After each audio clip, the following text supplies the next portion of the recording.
These hands, they can recalibrate a geothermal system to a fraction of a degree, and they've built an empire my sister knows nothing about. But last Thanksgiving, I was told these same hands weren't fit to pass the gravy at our own family dinner. My sister Amelia, a political fundraiser obsessed with appearances, decided my profession as an HVAC specialist was too blue-collar for her influential guests. She wanted to hide me away, to erase the uncomfortable truth of our family's working-class roots. What she didn't realize was that the embarrassing work I do was paying off the six-figure student loan that funded the very life she was so desperate to protect. Before I dive into my story, I'd really appreciate it if you could let me know where you're watching from in the comments. And if you'd consider subscribing to my channel, it would mean the world to me and help me keep sharing more stories like this. Thank you so much for being here. My name is Chloe, and my world is one defined by schematics and airflow pressure, a world I built with my own two hands. There's a permanent map of fine-line scars on my knuckles from slipped wrenches and the sharp, unforgiving edges of sheet metal, a landscape of healed wounds that tells the story of my career. I've come to appreciate the profound satisfaction that comes from diagnosing a silent, intricate system, a labyrinth of wires, sensors, and refrigerant lines, and coaxing it back into a perfect, humming harmony that few people ever get to feel. My office, a converted warehouse space with exposed brick and the elegant, sweeping curves of visible ductwork I designed and installed myself, smells of ozone and soldered metal.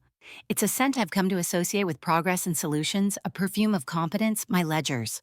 However, smell of a quiet, hard-won success. A success my younger sister, Amelia, has never bothered, or perhaps never wanted, to understand. She lives in a different world entirely. A glossy, curated reality of fundraising cocktails where ice clinks in heavy crystal glasses, of whispered political promises and carefully calculated smiles that are traded like currency. It's a world built on perception, where what you are is less important than who you know and what people think you are. She believes, with every fiber of her being, that she built this world solely with her own wit and charm, remaining willfully oblivious to the silent, invisible foundation holding it all up. Our relationship, for years, had felt like old, uninsulated ductwork, seemingly intact on the surface but secretly bleeding energy, corroded from within by 1,000 tiny, unspoken resentments. It was brittle, fragile, and just waiting for a sudden shift in pressure to rupture completely. That final catastrophic rupture began with a phone call. 3 days before Thanksgiving, I was at my desk, deep in concentration, the blueprints for the new Davenport winery spread out before me like a massive, intricate puzzle. It was a fascinating challenge, a project that required redundant cooling systems and humidity control, precise to 1/10 of a degree, to protect a multi-million-dollar collection of rare vintages. My work was about preservation, about creating perfect, stable environments. I could still smell the faint, acrid scent of a burnt-out thermostat I'd replaced that morning on an emergency call at a downtown data center when my phone lit up with Amelia's name. Her voice, when she spoke, was as smooth as silk but carried the distinct chill of refrigerant. "Chloe, hey," she began. Her tone artificially bright and breezy. "I was just thinking about you. Are you excited for Thursday?" The false familiarity was an immediate warning sign.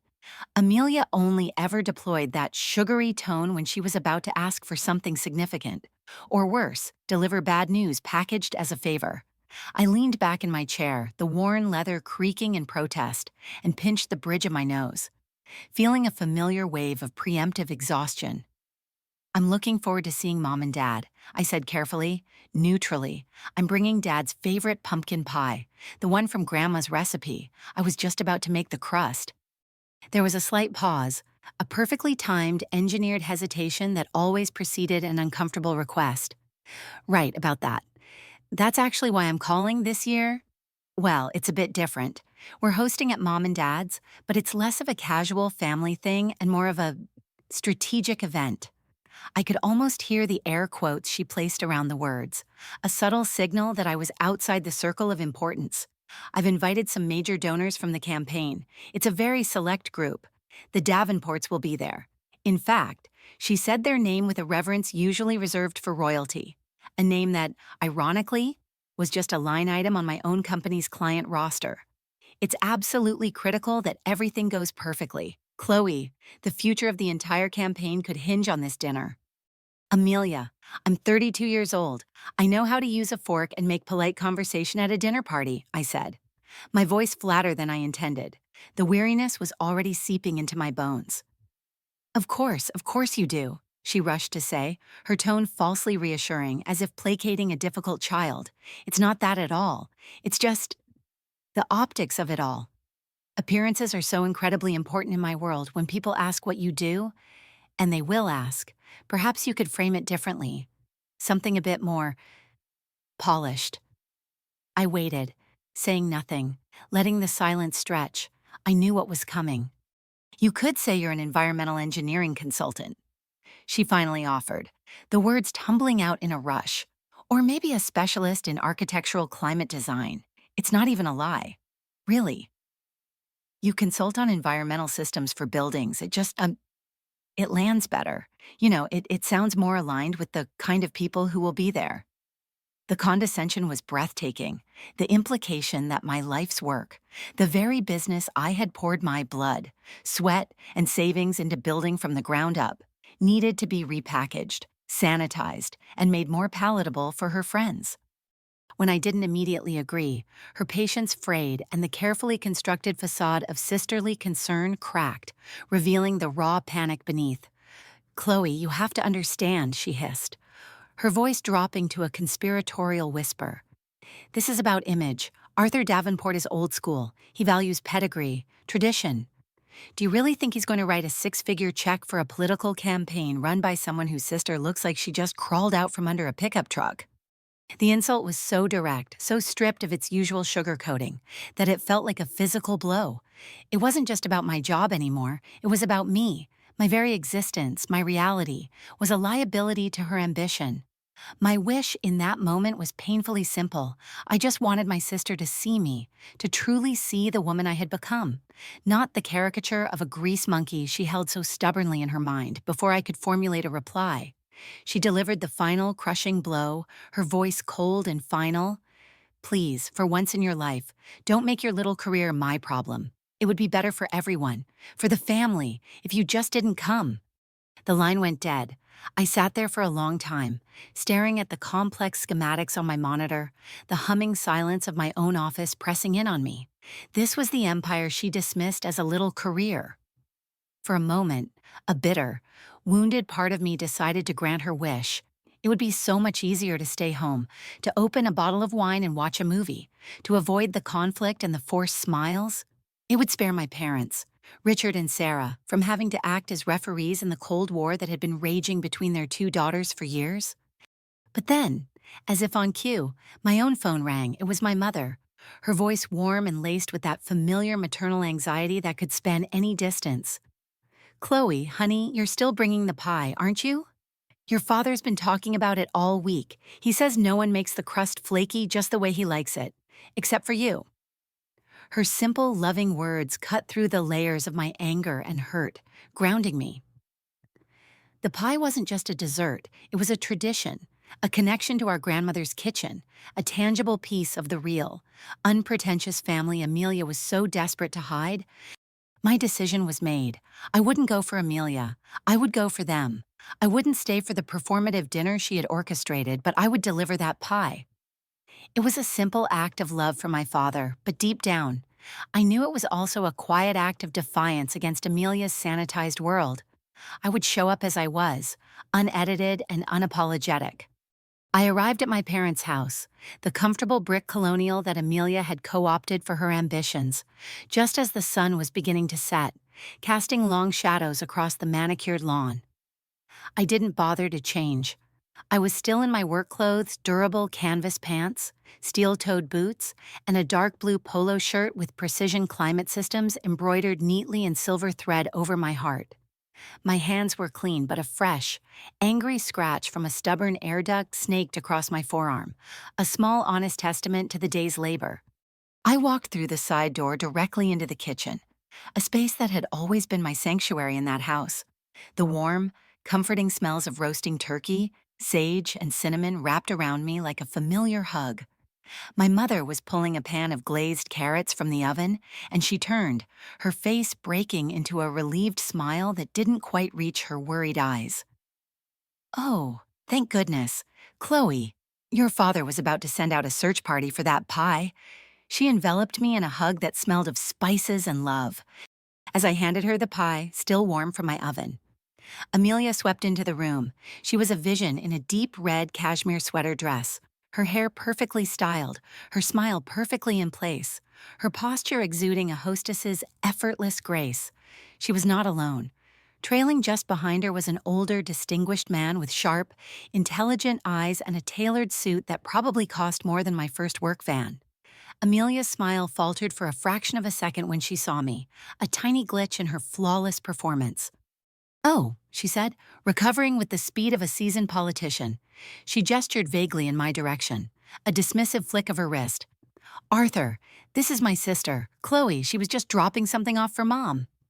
The man, who I instantly recognized from business journals as Arthur Davenport, extended a hand, his grip firm and dry. "A pleasure to meet you." Then he looked at me more closely, his gaze lingering on the logo on my shirt, a flicker of recognition crossing his face. He squinted slightly. "Chloe, Precision Climate Systems. You look incredibly familiar."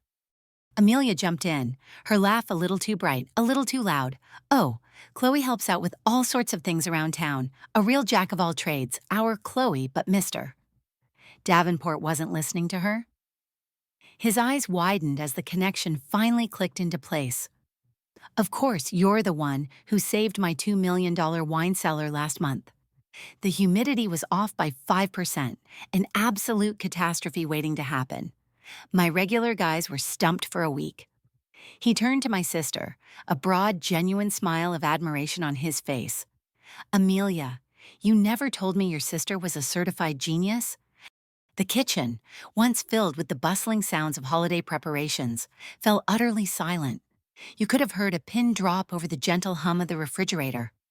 My father had just walked in from the living room and stood frozen in the doorway, a silent witness. Amelia's face, which had been flushed with social grace, went stark, deathly white. Her practiced smile was frozen, a brittle mask of composure that was fracturing before our very eyes. "You must be mistaken, Mr. Davenport," she stammered, her voice thin and hollow. "My sister. She mostly does small residential repairs, air conditioners, things like that. Mr. Davenport let out a hearty, genuine laugh that seemed to shake the very cabinets. "Small repairs, my dear girl. This woman didn't just fix a part, she redesigned my entire geothermal exchange system on the fly. She spent an hour explaining the principles of fluid dynamics to me with a pen and a cocktail napkin. Absolutely fascinating stuff." He was still beaming, completely oblivious to the domestic drama unfolding. He gestured toward me with his wine glass. "In fact, she was telling me how well the company is doing, so well," she said, "that she was finally able to pay off her own substantial student loans." He paused, taking a sip of his wine, and then looked at Amelia with what he clearly intended as admiration. "And she mentioned she was also helping you with your college debt. It's wonderful to see siblings supporting each other like that." That was the moment. The opportunity, unsolicited and perfect, lay before me. Amelia's eyes darted to mine, wide with a dawning, horrified comprehension. Everything she had worked to build, this carefully curated image of effortless, self-made success, was about to be dismantled. I held her gaze, my voice even and calm, but loud enough for my stunned parents and Mr. Davenport to hear every single word. "That's not entirely accurate. Mr. Davenport," I said, the words falling like ice chips into the thick, tense silence. "I'm not helping her." I took a small breath, the scent of roasting turkey suddenly seeming cloying and heavy. "For the past 6 years, I have paid every single dollar of Amelia's $250,000 tuition debt for her political science degree." I paused, letting the weight of the number settle in the room. My mother's hand flew to her mouth, a small muffled gasp escaping. "It was paid from an educational trust our grandmother established before she passed, a trust that I am the sole administrator of, and which I have been personally funding with profits from my company for the last 3 years, after the original funds were depleted." I finally looked directly at my sister, whose beautiful, composed face had crumpled into a mask of disbelief and terror. Amelia was under the impression that the money had run out years ago. The fallout was swift and devastatingly quiet. Arthur Davenport, a man who had built his own fortune from the ground up and valued integrity above all else, looked from me to my sister, and a profound, unfixable disappointment settled in his eyes. He said nothing to Amelia. He simply turned to me, nodded once with a newfound solid respect, and said, "Well, Miss Chloe, it's an honor." He made a polite, brief excuse about an early morning and was gone within 10 minutes. The potential six-figure donation to Amelia's campaign vanishing with him into the cold November night. My purpose there was served. I hugged my mother, who was now looking at Amelia with a new, troubled expression that broke my heart. I squeezed my father's arm. He just looked at me, a complex mix of pride and sorrow in his eyes. I left them in the deafening silence of a ruined holiday, the aroma of the pumpkin pie I'd brought mingling with the bitter, undeniable scent of deceit. The drive home, through the quiet, dark streets, was the first time I had felt truly light in years. A burden I hadn't even fully realized I was carrying had been lifted. The consequences for Amelia began the very next day. My first call was not to her, but to my family's estate lawyer, in a calm, steady voice. I instructed him to immediately dissolve the educational trust. The remaining funds, a paltry sum of a few $100s, were to be transferred directly to Amelia's bank account, accompanied by a full, itemized statement of every tuition payment, every rent check, every single dollar that had flowed from my company's account into the trust on her behalf for the past 6 years. A detailed, undeniable record of my sacrifice. My new reality wasn't one of triumphant gloating. It was a heavy, somber peace. I had fulfilled my duty as the trust's administrator and the promise I'd made to my grandmother to look after her sister. But now, finally, I was released from the crushing burden of protecting Amelia from the consequences of her own choices. Over the next week, her world unraveled in a series of desperate voicemails she left on my phone. They began with indignant rage, accusing me of sabotaging her career. They then morphed into tearful pleading, begging me to fix this. She couldn't seem to grasp that I hadn't broken anything. I had simply stopped holding up the fragile pieces of her life. Her final semester's tuition payment was now past due. Her landlord was calling about the next month's rent for her luxury apartment, a rent that was far beyond the reach of her actual salary. 2 weeks later, as I was signing the final paperwork to purchase the commercial building that housed my company's headquarters, an acquisition made possible by the funds I no longer had to divert to Amelia's lifestyle, I received one last long text from her. It was a rambling, incoherent message filled with blame, self-pity, and a final, desperate plea for forgiveness. I read it, and then I deleted it without replying. Instead, I looked around at the bustling office I had built from nothing, at the team of dedicated engineers and technicians who respected me for my skills, not my social standing. I had learned a difficult, painful lesson that sometimes the most profound act of love isn't to shield someone from the storm, but to finally let them learn how to stand on their own in the rain. My future was my own now, built not on prestige or appearances, but on the solid, unshakable foundation of my own hard work. And it was a foundation that no one could ever diminish or take from me again.